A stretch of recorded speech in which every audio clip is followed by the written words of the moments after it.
the Papa Kushner was given a opportunity of a lifetime. Oh, well, explain to people why, like the importance behind who is Jared Kushner's father? Who is this? Who is Mr. Charles Kushner? Yes. He's good looking. Charles Kushner, Donald Trump's nominee for ambassador to France, is the father of Trump's son-in-law and a former real estate mogul. Trump pardoned for an earlier conviction on tax evasion and charges involving a revenge plot to set his brother-in-law up in a sex scandal. That's sweet. That's nice. Wait, that's the father that he's talking about? Okay, nice. Yeah. Nice. Okay. Yeah.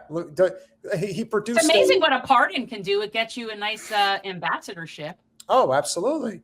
By the early 2000s, Kushner Companies had become one of New Jersey's, because of course it's my home state, largest apartment owners, and the firm had a portfolio spanning 25,000 units. By the way, you know, you talk about what RFK is doing regarding the FDA and just trying to take on big agriculture, big pharma. Let's not forget that I thought the most important aspect of his presidential run was addressing the fact that we have a private equity crisis of the highest order when it comes to housing in the United States. Oh, yeah. Particularly BlackRock. That shit's got to stop. That shit's just got to stop. And I'm surprised that didn't get him dead. That's a very, you know, so when you talk about owning 25,000 doors, you know, you're talking hundreds of millions of dollars. Like, this is super rich type stuff we're talking about here. In 2005, Kushner was sentenced to 2 years in prison after pleading guilty to 16 federal counts of filing false tax returns, 1 count of retaliating against a cooperating witness, and 1 count of making false statements to the Federal Election Commission. Jen, do you think you could have produced such an outstanding result for a high-priced client?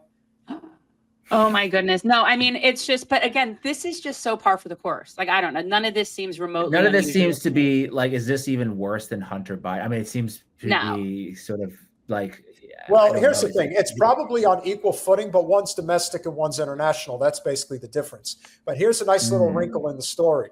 Former New Jersey Governor Chris Christie, who served as the lead prosecutor in the federal case against Charles Kushner, alleged the real estate mogul had assisted in filing false tax returns, claiming in over $1 million in charitable donations as office expenses, causing between $200,000 to $325,000 in losses to the IRS. Well, you can't fuck with the IRS. That's not allowed. And of course, Christie will always have an axe to grind with Trump, so it's not surprising that that would come out. So he is a white-collar criminal, and he is now being given a very prestigious role. Being an ambassador to any foreign nation may be one of the sweetest government jobs you could possibly have. It is as token, with all due respect, as any job you could possibly be given. Show up at the cocktail parties. How do I get that job? Yeah, talk about That's another good job.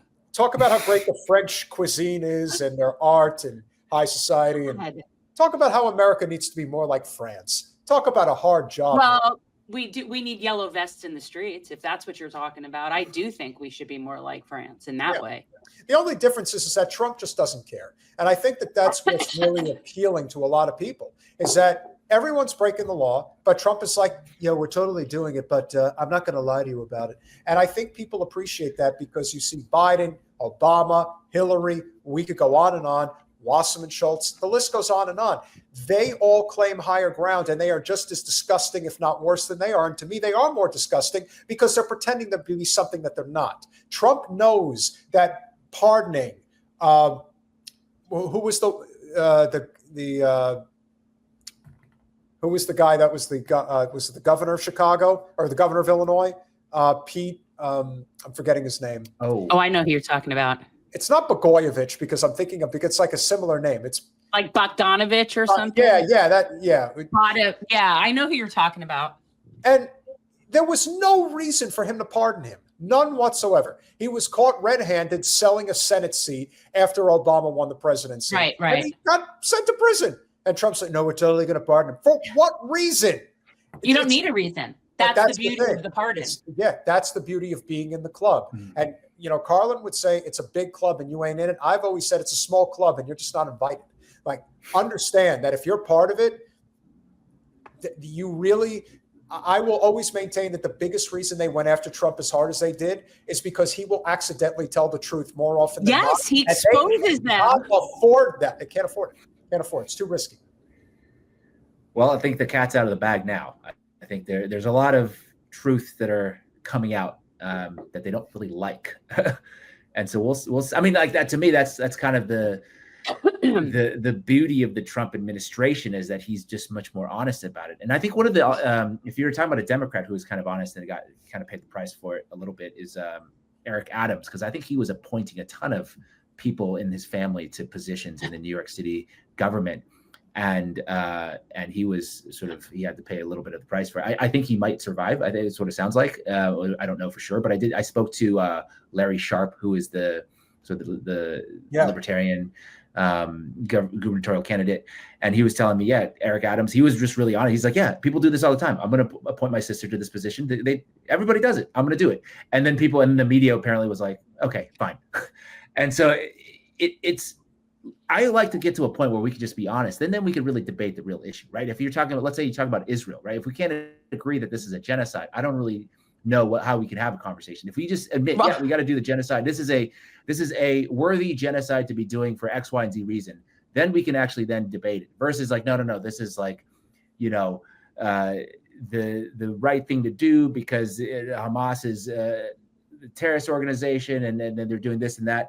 Then we can't really be honest about what's actually happening over there. And you're talking about, UN workers or these World Kitchen workers. They're like, oh no, those guys are also Hamas too, by the way.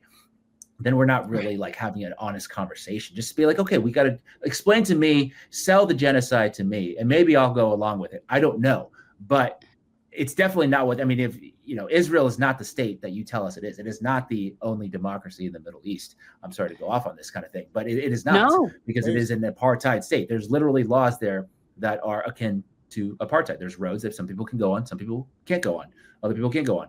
So I don't know what you guys are doing. I think slowly, I think people are kind of unlearning, and that's a little bit of my content is geared towards that. It's kind of just unlearning, like, hey, we don't know exactly what the real truth is, but it's certainly not what you're telling us. Like, we don't know who killed Kennedy, but it's certainly not the one bullet that went around in a circle or whatever. The magic bullet.